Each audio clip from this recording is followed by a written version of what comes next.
રાજપીપળાની bogus nursing કોલેજનો વિવાદ યથાવત છે। ધારાસભ્ય ચૈતર વસાવા મોટી સંખ્યામાં યુવાનો સાથે નર્મદાના કલેક્ટર કચેરી સામે ધરણા પર બેઠા હતા। સંસ્થા વિદ્યાર્થીની ફી પાછી આપે, ડોક્યુમેન્ટ પાછા આપે અને જીએનએમ ક્લિયર કરી આપે તેવી માંગ કરી હતી।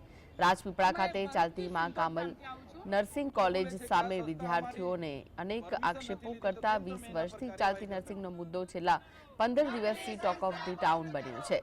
આમ આદમી પાર્ટીના ડેડિયાપાડાના ધારાસભ્ય ચૈત્ર વસાવાએ મા કામલ ફાઉન્ડેશનની બોગસ નર્સિંગ કોલેજનો પર્દાફાશ કર્યો। આ મુદ્દા પર નર્મદાના કલેક્ટર અને એસપી કચેરી સામે મોટી સંખ્યામાં યુવાનોની સાથે રાખીને ધરણા પર બેઠા હતા। વિવાદમાં નર્મદા પોલીસે આ નર્સિંગ કોલેજ સામે તપાસના આદેશ કર્યા અને એક એસઆઈટીની રચના કરી। હવે આ ટીમ તપાસ કરશે।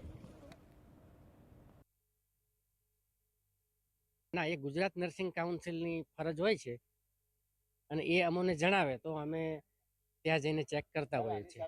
ફાયર નહીં, હાલમાં તો હજી તપાસ ચાલી રહી છે અને પૂરા રૂપે એ લોકોએ જે ડોક્યુમેન્ટ આપ્યા છે એ ડોક્યુમેન્ટમાં કોઈ ગુજરાતનું અહીં ચલાવી શકવા માટેનું કોઈ પ્રમાણિક ડોક્યુમેન્ટ હજી સુધી રજૂ કરેલ નથી। હવે આગળ તપાસ એસપી સાહેબ દ્વારા ચાલશે।